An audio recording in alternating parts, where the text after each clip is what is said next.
दोस्तों नमस्कार। शहमात का खेल शुरू हो चला है और संसद के भीतर यह स्थिति इतनी तेजी के साथ और इतनी जल्दी आ जाएगी, यह किसी ने सोचा नहीं होगा। क्योंकि भारत के संसदीय इतिहास के तमाम पन्नों को आप पलट लीजिए, आपको कभी दिखाई नहीं देगा कि भारत में इससे पहले स्पीकर पद को लेकर भी वोटिंग की स्थिति आ गई, यानी आमने सामने दो उम्मीदवार खड़े हो गए।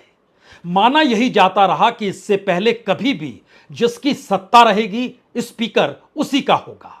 लेकिन परंपरा यह भी रही कि अगर विपक्ष मजबूत है तो क्यों नहीं विपक्ष को डिप्टी स्पीकर का पद दे दिया जाए। लेकिन मौजूदा वक्त में सरकार जिस रास्ते चल निकली है, बावजूद इसके कि बीजेपी अल्पमत में है, अब खुला नजारा पार्लियामेंट के भीतर कल से नजर आने वाला है।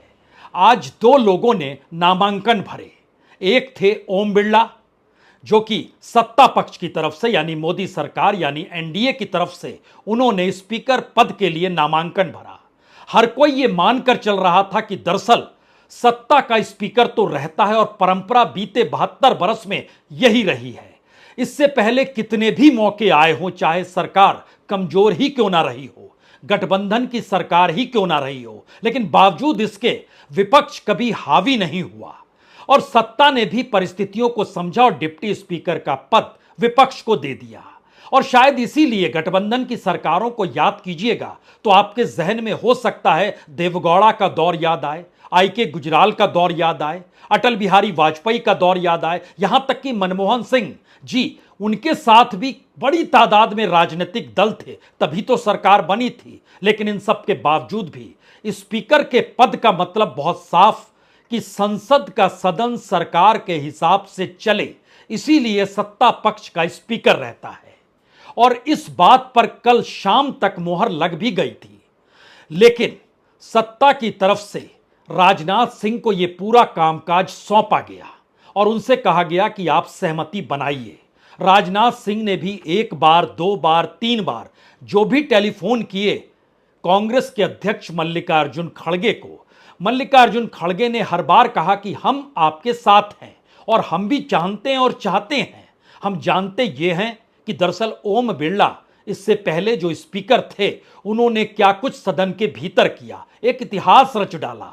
67 सांसदों को उन्होंने एक झटके में, एक ही दिन में निलंबित कर दिया। लेकिन बावजूद इसके आप डिप्टी स्पीकर का पद हमको दे दीजिए, उसके बाद हम आपके स्पीकर के साथ, यानी स्पीकर का मैसेज कम से कम यह जरूर जाना चाहिए कि जो सदन चलाए उस पर सर्वसम्मति है। लेकिन राजनाथ सिंह ने टेलीफोन किया ही नहीं उसके बाद, जब उन्होंने कहा कि मैं पूछ के बतलाता हूं। यह मैं पूछ के बतलाता हूं के बाद टेलीफोन नहीं आया और कल रात से आज सुबह तक लगातार विपक्ष के भीतर गहमा गहमी मची रही और खास तौर से समाजवादी पार्टी, टीएमसी, तृणमूल कांग्रेस और कांग्रेस अगुवाई कर रही थी और उसने कहा कोई बड़ा निर्णय लेना होगा। इस देश की राजनीतिक परंपरा को सदन के भीतर किस तरीके से तहस नहस किया गया है, अब यह बात सामने आनी चाहिए कि ऐसे चलेगा नहीं। और इसीलिए आज सुबह सवेरे जब ओम बिरला प्रधानमंत्री नरेंद्र मोदी से मिलने गए और उस समय तक भी टेलीफोन नहीं आया, तो उसके बाद सीधे तौर पर विपक्ष ने तय कर लिया कि अब हम अपने स्पीकर को उतारेंगे। और स्पीकर के लिए भी उन्होंने बहुत ही औपचारिक तरीके से एक ऐसे शख्स को चुना जो इस पूरे सदन में सबसे सीनियर है, सबसे वरिष्ठ है, के सुरेश। 8 बार लोकसभा चुनाव वो जीत चुके हैं और सदन में वो सबसे वरिष्ठ है। और यही आरोप प्रोटेम स्पीकर को लेकर विपक्ष लगा रहा था कि जब परंपरा रही है जो सबसे सीनियर होता है उसी को प्रोटेम स्पीकर बनाया जाता है, तो आपने एक झटके में उनसे एक बार कम चुने गए व्यक्ति को प्रोटेम स्पीकर क्यों बना दिया, जो कि बीजेडी छोड़कर कुछ महीने पहले ही बीजेपी में आए और बीजेपी में उनके साथ शामिल होने के बाद आपने उन्हें एक झटके में एक फल दे दिया। तो संसद ऐसे चलती नहीं है। राजनीतिक तौर पर हम विरोध करते हैं। पहला विरोध का नजारा अगर कल प्रोटेम स्पीकर को विरोध के तौर पर विपक्ष ने लिया, उस पैनल का विरोध किया जिसने चुना था, तो आज उसने सुबह सुबह के सुरेश का नाम सामने कर दिया और उन्होंने नामांकन भर दिया। कि वह भी स्पीकर पद के लिए हैं। और इस गहमा गहमी के बीच 3 सवाल एक झटके में बड़े हो गए। अगर स्पीकर के पद के चुनाव के वक्त ही एनडीए पूरे तरीके से एकजुट नहीं होती है तो फिर क्या यह सरकार गिर जाएगी? और स्पीकर पद का ना चुन पाना और वहां पर बहुमत ना आ पाना सरकार गिरने की एक ऐसी कथा होगी जो भारत के राजनीतिक इतिहास में कभी नहीं लिखी गई हो। लेकिन इसका एक दूसरा हिस्सा भी है। अगर आप बीजेपी या एनडीए के नजरिए से देखें, एनडीए का नजरिया या बीजेपी का नजरिया या मोदी शाह की बिसात अपने तौर पर बिछ रही है। उनका कहना है कि जो इंडिया गठबंधन अपने साथ मानकर चल रहा है कि बाकी तमाम सांसद उनके साथ हैं, तो क्यों नहीं शुरुआत में ही एक वोटिंग प्रक्रिया हो ही जाए, जिसके बाद यह बात सामने आ जाए कि दरअसल इंडिया गठबंधन जो कह रहा है और विपक्ष जिस मजबूती के साथ अपनी बातों को रख रहा है, क्यों नहीं उसकी परीक्षा शुरू में ही नजर हो जानी चाहिए। यानी ध्यान दीजिए, एक तरफ 234 इंडिया के अपने सांसद हैं, दूसरी तरफ बीजेपी, और अगर पूरे इसको इंडिया एनडीए को मिला दीजिएगा तो यह भी 290 के इर्द गिर्द आकर टिक जाते हैं। और यहां पर सवाल आता है कि बाकी तकरीबन 20-25 सांसद जो हैं वो क्या करेंगे। महत्वपूर्ण एनडीए के लिए यानी मोदी सरकार के लिए है कि जो छिटपुट दूसरे पॉलिटिकल पार्टीज के सांसद हैं, हालांकि इन सब के बीच बहुत खुले तौर पर पहली बार बीजेडी ने, जो नवीन पटनायक की पार्टी है, उनकी तरफ से कहा गया कि वो सरकार के साथ खड़े नहीं होंगे।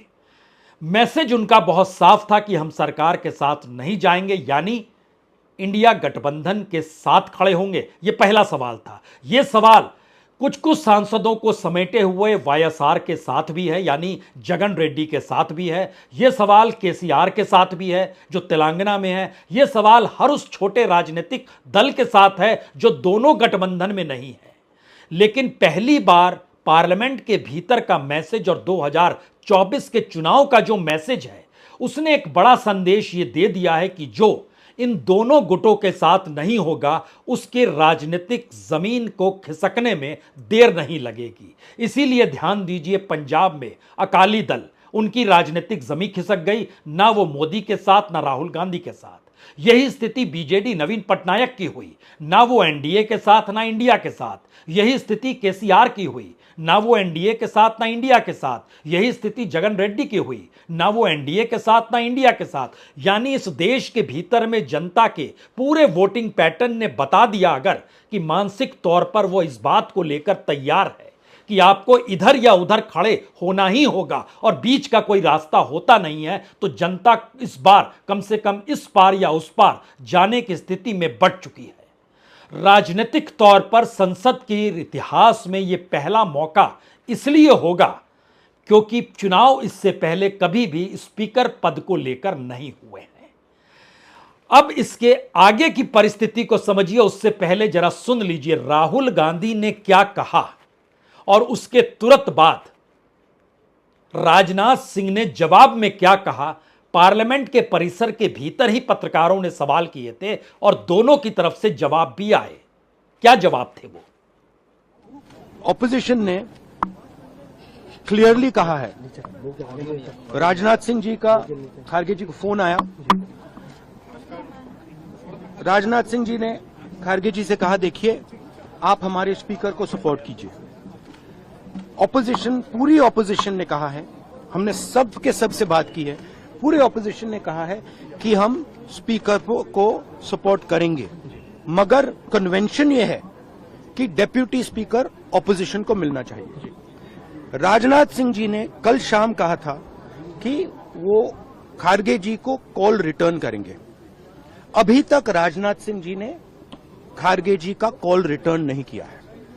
तो मोदी जी कह रहे हैं कंस्ट्रक्टिव कोऑपरेशन हो और फिर हमारे नेता को इंसल्ट करा जा रहा है। राहुल गांधी जी ने कहा कि खड़गे जी ने ऐसे जहां तक खड़गे जी का प्रश्न है, एक सीनियर लीडर हैं, मैं उनका सम्मान करता हूं। कल से लेकर आज तक उनसे 3 बार हमारी बात हुई है। तो राजनाथ सिंह कह रहे हैं मैंने कल 3 बार खड़गे जी से बातचीत की, लेकिन उन्होंने एक बार भी नहीं कहा कि डिप्टी स्पीकर पद को लेकर कोई सहमति हुई या नहीं हुई। जो हमारी जानकारी आ रही है उसमें खुले तौर पर जिन दो रास्तों को बीजेपी या कहे मोदी सरकार ने चुना है, उन रास्तों का मतलब बहुत साफ है। वो चाहते हैं कि संसद शुरू हो औपचारिक तौर पर तमाम शपथ ग्रहण के बाद, जब यहां पर जो भी विधेयक लाए जाएंगे, जो भी बहस होगी, और अब तो बजट भी आने वाला है और राष्ट्रपति का अभिभाषण भी होने वाला है, और अभिभाषण के बाद उस पर जो चर्चा होगी, उससे पहले संसद के भीतर ताकत को दिखा ही दिया जाए, और इसके लिए पूरी स्ट्रेटजी की गई। और अपने तौर पर चाहे वो अमित शाह हो, राजनाथ सिंह हो, प्रधानमंत्री मोदी हो, और उनके जो अपने करीबी हैं, उनके जरिए तमाम छोटे राजनीतिक दलों के साथ संपर्क साधना शुरू हो गया, जो राजनीतिक तौर पर इंडिया गठबंधन को पार्लियामेंट के भीतर कैसे कमजोर दिखा सकते हैं, इसकी कूटनीति और राजनीति उन्होंने शुरू कर दी। दूसरी परिस्थिति थी कि ओम बिरला, यानी ध्यान दीजिए, वो दूसरी बार स्पीकर होंगे। यह भी बड़ा महत्वपूर्ण है कि बलराम जाखड़ के बाद दूसरे व्यक्ति होंगे ओम बिरला, जो दूसरी बार चुने जाएंगे। दूसरी बार और भी कुछ लोग चुने गए, उसमें आप बाल योगी का नाम ले सकते हैं, लेकिन पूरे टर्म में सिर्फ एक बलराम जाखड़ थे, जो 1980 से 1985 और 1985 से 1989, यानी इंदिरा गांधी और राजीव गांधी दोनों काल में वही स्पीकर के पद पर रहे। बाल योगी 98 से 99, जो 13 महीने की सरकार अटल बिहारी वाजपेयी की थी, और उसके बाद 99 से 2002 तक रहे। 2002 में फिर मनोहर जोशी को बना दिया गया। लेकिन एक बड़ा सवाल यहां पर यह है, क्या इसी तर्ज पर अब ओम बिरला को इसलिए लाया गया कि पिछले सत्र, यानी पिछले सरकार के वक्त में जो आखिरी सत्र था, उस दौर में ओम बिरला की जो पूरी भूमिका रही बतौर स्पीकर, अगर एक एक चीज को आप परखेंगे तो आपके जहन में 2-3 सवाल तुरंत निकल कर आएंगे। अब इस सरकार के सामने तमाम बिल को लेकर परेशानी आने वाली है, जो भी विधेयक रखे जाएंगे। किसानों को लेकर 3 जो नए कानून लाए गए थे, उनको जो बिल रखा गया था, उसको ओम बिरला ने मनी बिल में ट्रांसफर कर दिया था, यानी उसमें वोटिंग कराने की जरूरत होती नहीं है मनी बिल जब होता है। लेकिन इन सब के बावजूद भी किसानों से जुड़ा हुआ बिल मनी बिल कैसे हो सकता है, ये अपने आप में एक सवाल था। लेकिन ना सरकार ने जवाब देना जरूरी समझा, ना स्पीकर ने जरूरी समझा, तो वो परंपरा कायम रहे। दूसरी परिस्थिति, जब सरकार घिरती चली जा रही थी चुनाव से ऐन पहले, तो एक एक करके सांसदों को निलंबित करना, और जिन जिन आरोपों के तहत निलंबित किए गए, उसमें कोई ऐसी परिस्थिति नहीं थी कि एक साथ इस देश में 67 सांसदों को निलंबित, वह भी पूरे विपक्ष के सांसदों को एक दिन में निलंबित किया जा सके। इसको भी अपने तौर पर ओम बिरला ने ही आजमाया। कई मौके पार्लियामेंट के भीतर आए, और याद कीजिएगा तो वो आप कह सकते हैं पेगासस के दौर में भी जब जासूसी के आरोप सरकार पर लगे, उस वक्त भी ओम बिरला बतौर स्पीकर जो उनकी भूमिका रही, उसको भी याद कर लीजिए। यानी ध्यान दीजिए कि दूसरे वक्त की सरकार, यानी दूसरे चरण में जब सरकार थी 2019 से 2024, और अब 2024 से आगे जाना है, तो प्रधानमंत्री मोदी और अमित शाह की बिसात बिल्कुल इजाजत नहीं देती है कि किसी भी नए व्यक्ति को ऐसे क्रूशियल पद पर लाया जाए। लेकिन यह तो है एनडीए और बीजेपी की रणनीति का हिस्सा। दूसरी तरफ की क्या परिस्थिति है? इंडिया गठबंधन ये चाहता है कि कम से कम संसद शुरू होने से ऐन पहले ही पता चल जाए कि सिर्फ नीतीश कुमार और चंद्रबाबू नायडू के आधार पे ही ये सरकार टिकी है, या इस सरकार के भीतर, यानी एनडीए सरकार के भीतर जो छोटे राजनीतिक दल हैं, उनके भीतर कोई चर्निंग तो नहीं हो रही है। ये चर्निंग कहां से होगी? क्या आरएलडी से होगी? क्या अपना दल से होगी? क्या मांझी की होगी? सभी को तो मंत्री बना दिया गया, तो ये चर्निंग कहां से होगी? दूसरा सवाल था कि अगर उनके भीतर से कोई आवाज इस रूप में आती है कि भाई स्पीकर पर कम से कम सहमति होनी चाहिए, लेकिन डिप्टी स्पीकर आप विपक्ष को दे दीजिए, तो अब ऐसी पोजीशन तुरंत इंडिया गठबंधन लेकर खड़ा हो गया कि वो तमाम राजनीतिक दल जो इंडिया गठबंधन के साथ नहीं है, अगर वो इस मुद्दे को उठाते हैं तो बहुत साफ तौर पर नजर आएगा कि दरअसल इंडिया गठबंधन जिन बातों को कह रहा था उसमें दम था और एक हिस्टोरिकल परिप्रेक्ष्य है, और उस पर सरकार नहीं चल रही है। यानी सरकार जो लगातार कहती थी कि देखिए सहमति के आधार पर ही सरकारें चलती हैं, तो क्या सहमति कहना भर है या उसको लागू भी करना होगा? एक झटके में वहां की राजनीति भी इंडिया गठबंधन को मनोवैज्ञानिक तरीके से या नैतिक तौर पर बल दे देगी। और यहीं पर सबसे बड़ी मात क्या सरकार की हो जाएगी, क्योंकि इसके बाद की परिस्थिति अब राज्यसभा के भीतर भी एनडीए उतना मजबूत नहीं, लोकसभा के भीतर भी मजबूत नहीं। तो ये परिस्थिति और इन सब के साथ आने वाले वक्त में राज्यों के चुनाव जो होने हैं, इन सभी को अगर मिलाइएगा तो 2-3 सवाल चुनाव से जुड़े हुए हैं कि राज्यों के चुनाव के भीतर, चाहे वो महाराष्ट्र हो, चाहे वो हरियाणा और झारखंड हो जहां 3 महीने के बाद चुनाव होने हैं, या फिर आने वाले वक्त में वो बिसात उत्तर प्रदेश को लेकर हो या दिल्ली को लेकर हो या बिहार को लेकर हो, ये परिस्थिति बतलाती है कि दरअसल पहली बार भारत के संसदीय इतिहास में अगर स्पीकर पद को लेकर वोटिंग होने वाली है तो राजनीतिक तौर पर यह अपने आप में पहली हार राजनीतिक सत्ता की है जिसकी अगुवाई प्रधानमंत्री मोदी कर रहे हैं।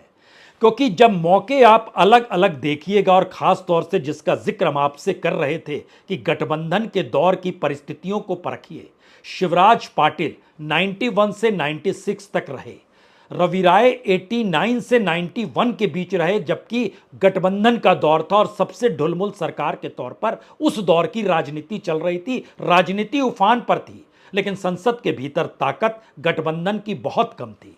और संगमा भी 96 से 98 तक रहे, उस दौर को भी याद कीजिए तो वह भी कोई बहुमत की सरकार नहीं थी, लेकिन स्पीकर को लेकर सत्ता की सहमति और सत्ता का स्पीकर के पद को लेकर सहमति बनाना, यह दोनों आईना इस तरीके से है जिसके आधार पर सरकार चलनी चाहिए और चलती रही है। लेकिन पहली बार अगर सरकार ने ही तय कर लिया कि संसद के भीतर अपनी ताकत को वो दिखाएंगे, संसद के भीतर इंडिया गठबंधन की ताकत का एहसास होना चाहिए, तो यह दरअसल तत्काल भर की राजनीति या रणनीति बिल्कुल नहीं है। यह दरअसल आने वाले वक्त में संसद और इस देश की राजनीति को चलाने की उस परिस्थिति की देन है जिसमें पहली बार इंडिया चुनौती दे रहा है सत्ता को। इसीलिए आपने कल ध्यान दिया होगा कि प्रधानमंत्री मोदी जब शपथ लेने जा रहे थे तो बेंच पर विपक्ष में बैठे हुए राहुल गांधी कॉन्स्टिट्यूशन की कॉपी दिखा रहे थे।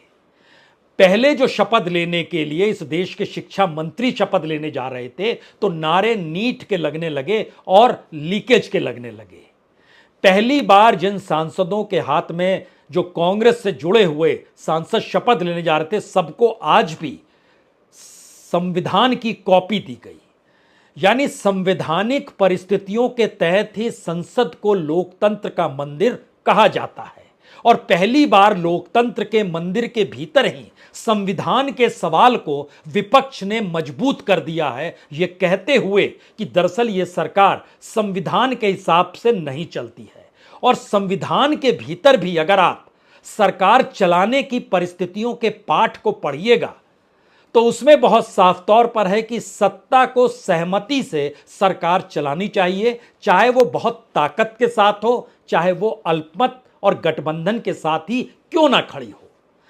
तो पहले दिन ही सहमति का पाठ जो संविधान में दर्ज है सरकार चलाने को लेकर, वह गायब हो गया।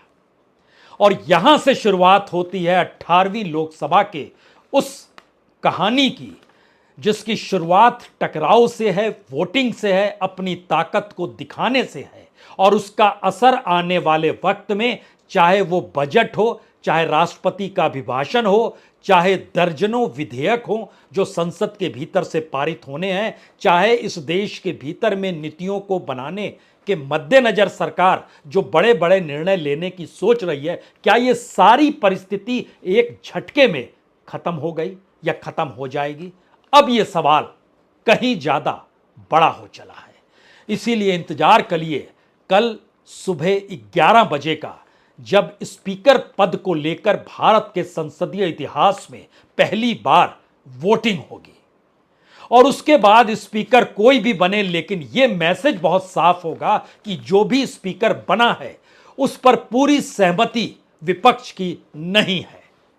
यानी स्पीकर को लेकर और सदन को चलाने को लेकर इससे पहले तमाम बड़े मौके पर ओम बिरला ही संसद के भीतर और लोकसभा में सदन चलाते वक्त जब ये कहते रहे कि मैं तो सभी का स्पीकर हूं और आप सबने मिलकर मुझे यहां बैठाया है, तो पहली बार होगा विपक्ष कहेगा हमने आपको नहीं बैठाया है और आपके तमाम निर्णय सिर्फ एनडीए के हक के लिए, सरकार के हक के लिए और मोदी सत्ता को बचाने को लेकर ही होते हैं, चाहे अब आने वाले वक्त में निलंबन हो, चाहे किसी विधेयक को लेकर स्पीकर का अपना नजरिया ही क्यों ना हो।